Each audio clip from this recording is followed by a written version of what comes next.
Welcome to HireSmart Virtual Assistant's newest edition of Company Spotlight. We celebrate the best in our clients and want to recognize them for the leaders that they are. We hope you enjoy listening in and that you're able to pick up some words of wisdom that you can apply in your own business. Welcome to the show. Welcome. My name is Ann Lackey. I'm so excited to be talking with you guys today, and I want to introduce you to Kent Grothe. He is an owner and broker of PMI Northeast Atlanta. So some of you guys might not know, but there is a couple of franchises in the U.S. for property management, and of course that just helps you get to your systems involved quicker and things like that. So he came into the property management business in 2016 after he left corporate America. We'll certainly get into that. I want to find out more about that. And I guess he was traveling a lot and wanted some more quality of time with his family. And of course, after 3 years, the company has grown, and his wife and he has decided just to kind of open up their own business and have grown here in Atlanta. They're actually in my backyard, which is kind of fun. I get to see him on a regular basis. He's going to talk a little bit about being a part of a franchise. We don't have too many spotlights yet on our franchisees, so I'm kind of really interested to know a little bit more about that.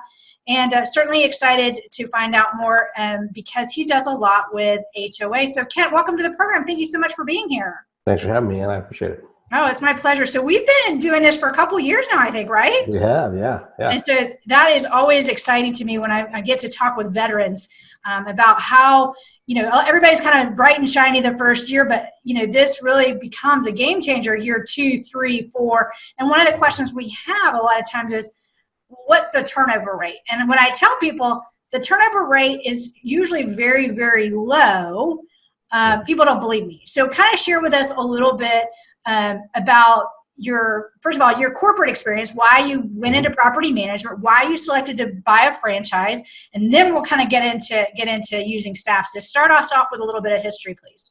Okay. So we started this, actually about 2015 is when I really started looking into it. 2016 is when we got rolling. I had a very successful corporate career. I was a vice president at a Fortune 500 company.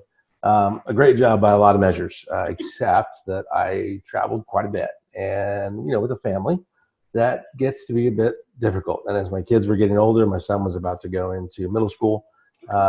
That's when it just hit me. I don't want to do this anymore. So I told my wife, I want to try something else. I want to find something different.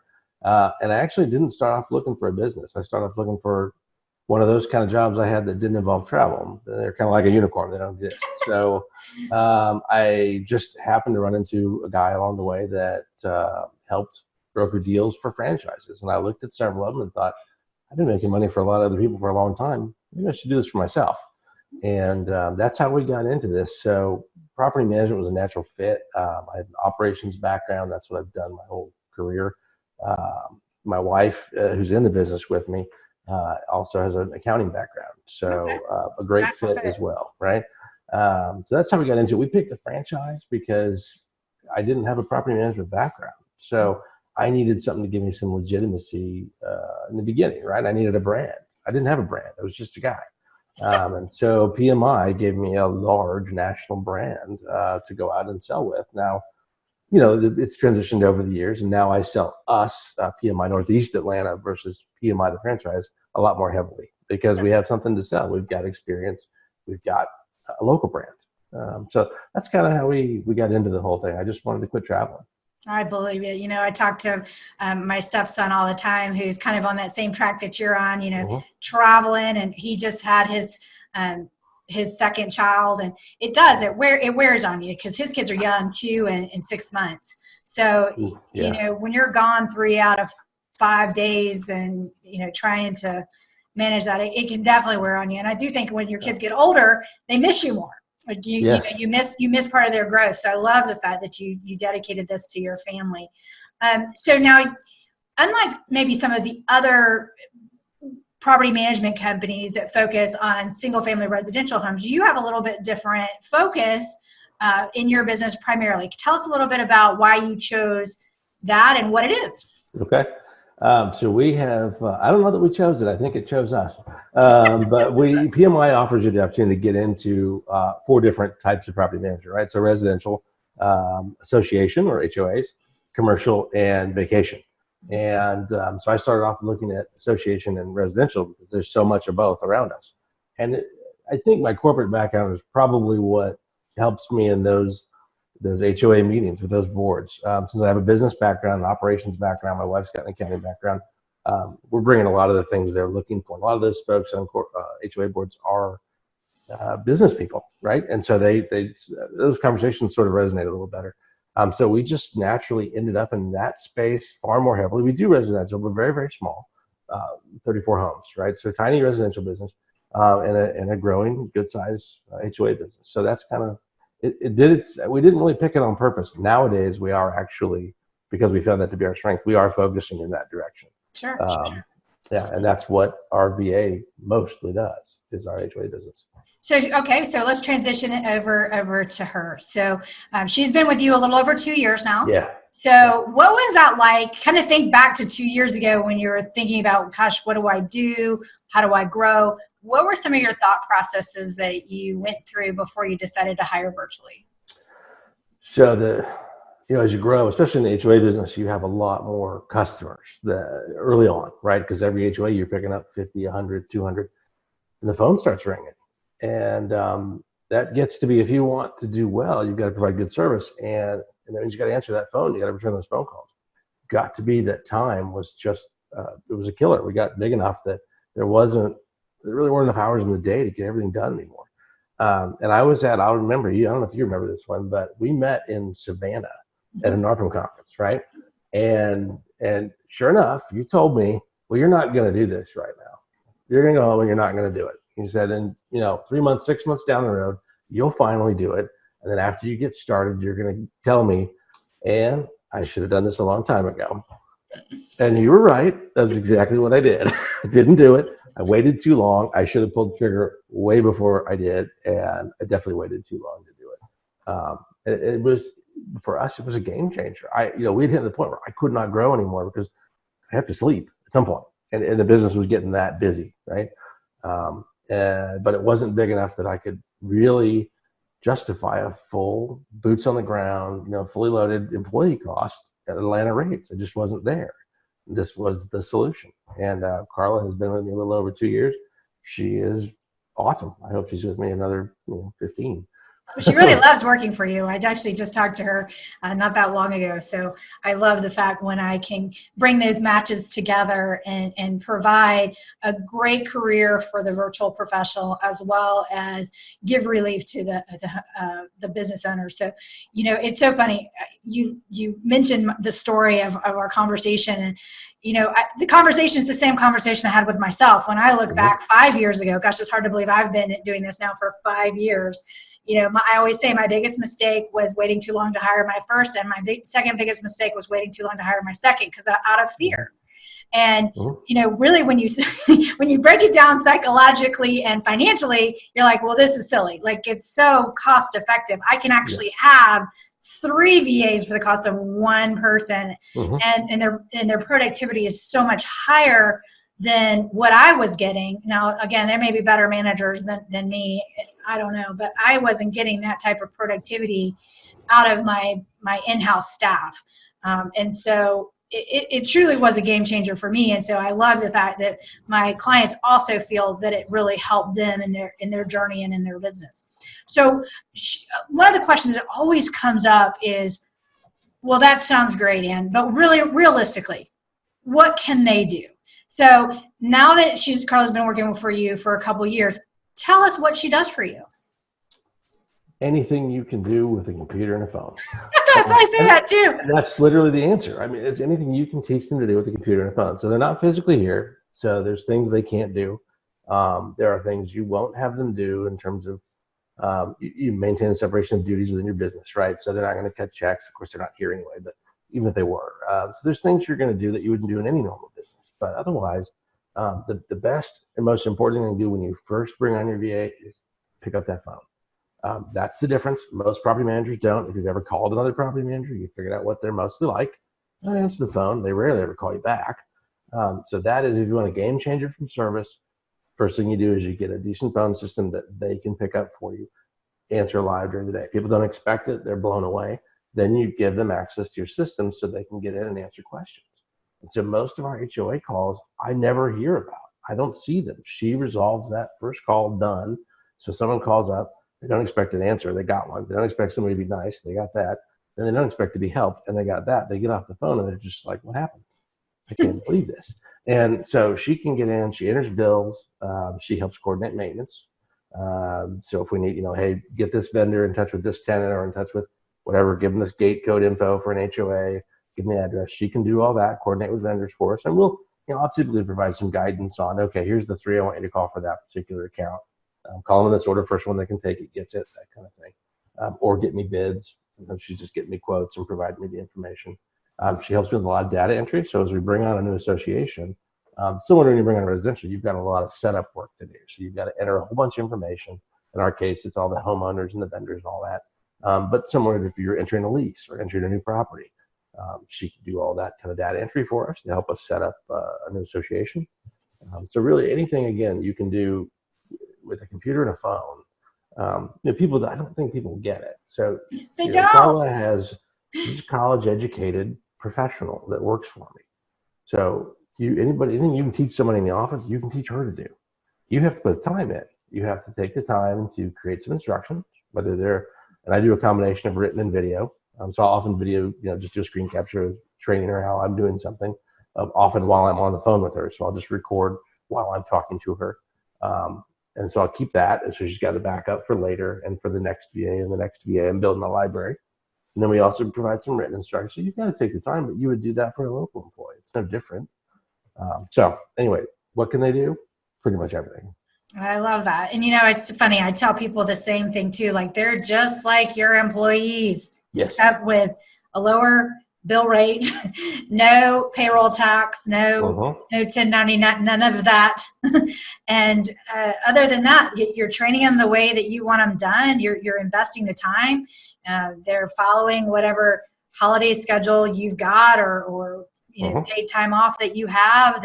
All of that's kind of the same. And the more you treat everybody kind of like the same way, the better results you have. So, have those regular one-on-one meetings with them and talk with them and build that relationship with them. And I think, after, again, 5 years of doing this, I've seen that the clients either fall in one of two categories. The people that really win, like yourself, embrace them as employees, really, truly care for them, know about their families, talk to them on a regular basis, and they become that valued person. Or they are in the other camp, which I don't think is as successful, where they're just giving them tasks and they're really not investing in their people. And I think that the clients that do that are really missing out on the real benefit of what this process has to offer. Their VAs are not as engaged with them because they're not engaged with the work, right? You've got to be able to kind of wrap your whole self in this process. And the more you invest in them and their training and their professional development. I mean, a lot of them, like I've put my VAs through, specific courses because I want them to learn more about a particular topic. And I pay for that for them and I pay for the time, but it benefits me and my business because that's an additional skill set.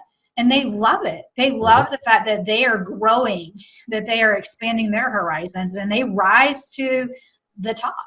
And I also think one of the biggest misconceptions that people have is, that they aren't smart. And that has never been my case. Share with us kind of your feedback on that. Oh yeah. So again, Carla can learn things so quickly.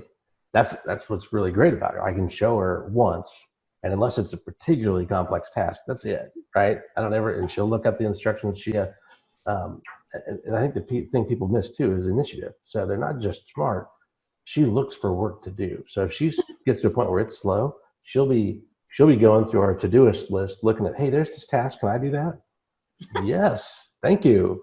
Please, and maybe I have to teach her how. But now she's just told me, here's another skill I can teach her. Sure. Right. So I think beyond just the fact that these are educated, smart people, they've got the initiative to want to work. They don't want to sit around doing nothing. They want to be busy. They do. And that's a big deal. And the other thing that with the engagement piece you were talking about that really reminded me of some stuff, I've gotten notes like when people send in their payments and things, right? I think I may have sent you one, You little did. handwritten things like, "Oh, thanks, Carla, you're awesome." from an HOA owner paying their bill. Who does that, right? I have people that come in the office and they're like, "Is Carla here today?" No, she's working remote today. You know, Yeah. okay. But they come in looking for, because they know her, they call in, they talk to her. She's the voice of PMI. So that engagement piece, if they're going to be on your phone and they're going to be working with your customers and your clients, that's a big deal. They need to be excited and be happy. They need to know what's going on in the business. So I tell her every time we, bring on a new client, that's a big win for us. Every HOA is a significant win, right? So she knows about that. So that engagement piece is important. So I get what you're saying. The people that don't do that, they're missing out. Absolutely, because they become part of your brand. Right, exactly. And it probably one of the most interesting things for me too is, like you said, their initiative, like they really want to work. And sometimes when I ask their opinion on something, like, well, what do you think? How do you think we should handle this? Mm-hmm. I am blown away by the commentary that they bring, things that I wouldn't have necessarily thought about. But because most of our VAs have been working at big call centers for big companies and big corporations, they're exposed to things that are all about like metrics and how to do things faster and processes. And it's just been surprising to me that some of my best ideas aren't from me, they're from my staff as we talk about a particular issue or item. And so I love the fact that you also engage with Carla in that as well. Looking back, what was kind of the hardest thing? So we talked about all the good stuff. Let's talk about, what was a little bit of a challenge, or what was something that you could help somebody realize or help them overcome, and how did you overcome whatever that was? So I think one thing you get, I talk to a lot of our franchisees who are, they're small, they're growing, they're kind of that point where I was, where they're getting overloaded. And they always struggle with the cost piece. Like, oh, but that's X dollars a month, X dollars. Okay. So I always rock them through a little different way, but I said, it's dollars, that's fine. But let's look at it on a daily basis. So take their hourly rate, depending on whether you take this plan or that plan, or take the hourly rate, figure it out on an 8-hour day. Okay, how many dollars is that? Not very many. And then I say, okay, what's your time worth? So how many hours or minutes of your time does it take to pay 1 day's pay for that virtual professional to work for you? In my case, it's about 40 minutes. If she does about 40 minutes of my work, in other words, takes me off the phone, I am already happy. So they get hung up on the cost, and they get hung up on, I don't have 40 hours worth of extra work. Mm-hmm. You don't need 40 hours worth of extra work. You just need a few hours in your day. You'll come up with 40 hours. Don't worry. You'll come up with the work once you figure out what they can do, because they think they're just a phone machine. They don't really quite get it yet. So I have to coach a lot of folks through that initial hurdle of, don't obsess over 40 hours worth of tasks to manage. Don't obsess over cost. When you break it down and really look at it, the value it brings to your business by freeing you up to work on your business instead of answering the phone or whatever you're doing, it's huge. I mean, it's a no-brainer when you can take the emotion out and really logically walk through it. You're just like, oh my gosh, why have I not? That's what happened to me when I really looked at it. Why have I not done this yet? Sure. That was dumb. And like I said, me too. The first one, because I was worried about the same thing. Like, do I have 40 hours worth of work? Finally, I decided it was so painful for me that even if they were only busy 20 hours, I didn't care. And it was double the price. Like, so basically it's going to be double the price. I honestly didn't care, because those were things that I didn't want to do. And it was taking up my headspace. Mm-hmm. And it was keeping me from doing what I really needed and wanted to do, like you said, working on the business. So, so I love that. The other thing that people go, you got a recruiting and certification fee. So we get that quite a bit, because, you got other people that have, call centers and you can pay as you go. Totally get that. But if you look at what you get from, I'm a trained recruiter. Like, if I was getting paid normal corporate dollars for these VAs, it would be so much more money, but our process works. There's a reason we have a 97.2% success rate in my placements. And people don't realize that the cost of you putting out resumes and screening, and then hoping you get a good person, and you don't have access to the same testing that we do. You don't have access, and you don't know what you don't know. I mean, all of this stuff just kind of really blows my mind. But our process is such that, when I engage with a client, I get to know their needs, and I've done it so often, I know exactly kind of what personality profile they need for which position. Right. And then we do the criminal background check. That's probably been the most, not every country can you do that. And I don't think people realize that. They think, well, I'll just hire. Well, we're dealing with people's personal data. Yes. For me personally, as a broker, I wanted to make sure that I've done everything that I can to keep it safe. Right. Like, again, stuff happens. We all understand that. But to the best of my ability, I want to make sure my client's data is as safe and secure as possible. So the criminal background check alone is worth the price of admission. And then, when I work with each placement, and I do, I have a team that helps, but I personally know every VA that goes through our training program. I look at their work. I test their communication. So everybody that comes through our process, I've had a hand in there and to make sure that they're good. And I think that that's the next piece. Like, you're not getting just a room full of VAs and, oh, here's the next one. And yeah, they've been working with me part-time doing stuff. but here, they'll work for you. It's kind of a custom shoe versus a buy off the shelf. I customize my placements for my clients. And to me, the value in that, it is worth the price of admission too. And of course, since you did it 2 years ago, we've even gotten even exponentially better. And I was pretty good back then. Now I've got data to actually support my theory. So back then I was dealing with kind of some, contextual theories and testing some stuff out. And now we've gone to an empirical testing where we're using a Fortune 500 level type testing software that I've adapted for the Philippines. Nice. So it's I spent the last year and a half really kind of digging into the data, because I like things that are duplicatable, repeatable, and processes that work. And so whenever there's a failure, I kind of unpack all of that. So I love the fact that you're helping other business owners understand the value of all that, and not only that, just their time, because again, there's so much headspace that we waste thinking about something that's relatively simple, that if we had somebody else handle, it would allow us just to do so much more in our business and grow. But I think a lot of times, and I'm guilty of this too, we like to be busy and not necessarily productive. Right. And so I have to kind of catch myself in my own world and go, okay, am I doing busy work? Or am I doing something that actually is helping move the business forward? So you're smarter than most of us, myself included, in that. So fast forward another year from now, what does your business look like? What's your staff look like? Kind of share with us a little bit about what your vision is as you progress in the next year for growth. So I would say in the next year, we're about to put the second boots on the ground job here. We've actually got a posting out. I anticipate, if things go at the rate they're going, we'll put one more on next year, and probably a second virtual staff member sometimes mid to late year, depends on how things go and how loaded Carla gets. And so I talk to her regularly because I know she's going to hesitate to tell me. But I keep telling her, you got to let me know when you get to, because you can't see them. So you can't see just how really busy they are. There's only so much oversight. So you've got to engage with them and make sure they understand it's okay.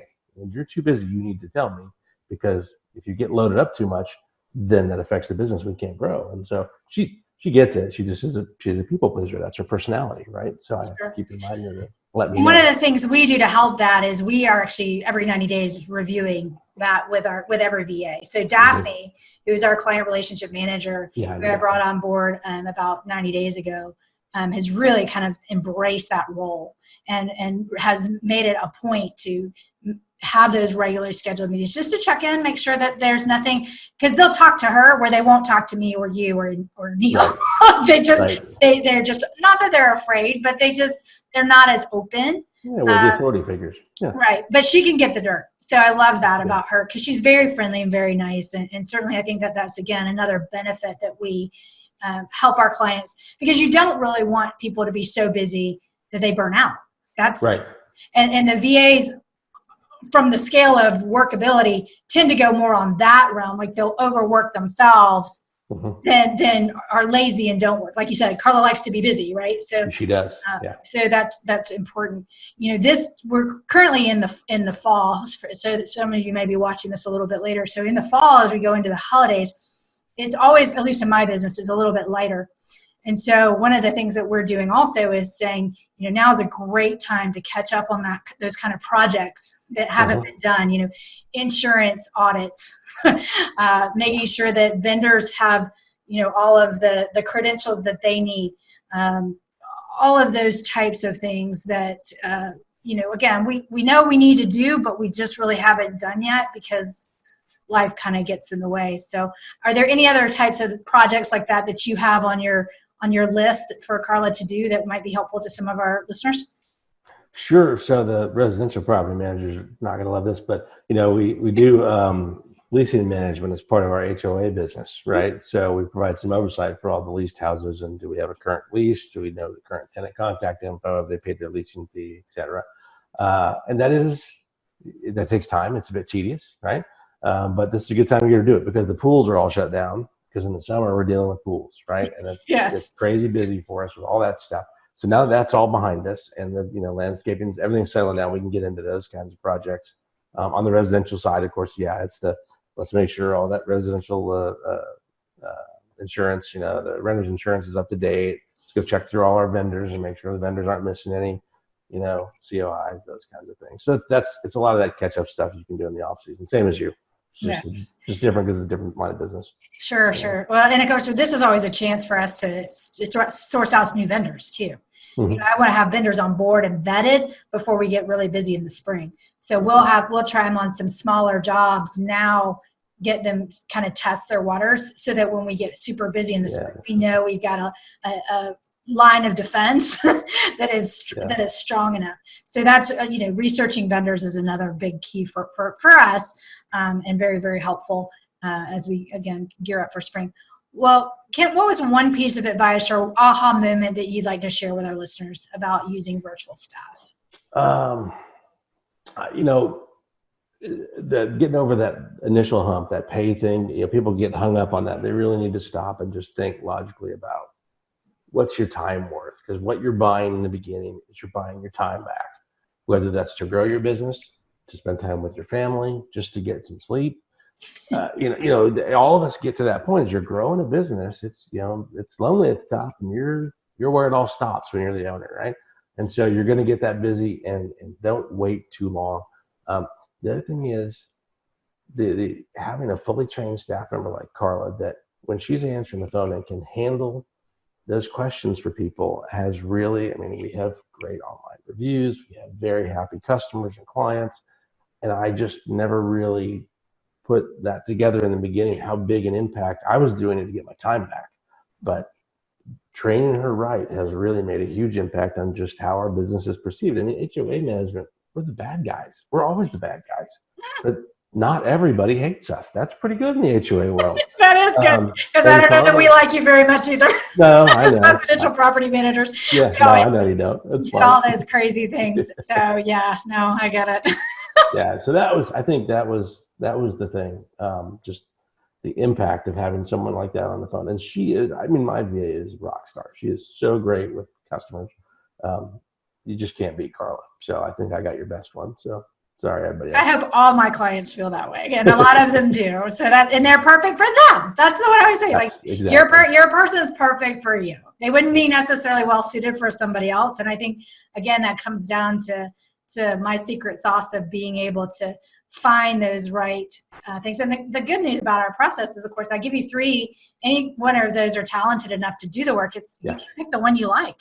It's just exactly. It doesn't get any simpler. Like, pick the one you like, and they're like, "Well, I don't know." I'm like, "Well, They're all good. Yep. So pick the one you like. Well, Kent, thank you so much. For those of you that are looking for HOA services in Atlanta, I encourage you to get in touch with Kent, and his information is to follow right after this message. So thanks so much, and have a great rest of your day. Thanks, Ann. Enjoyed it.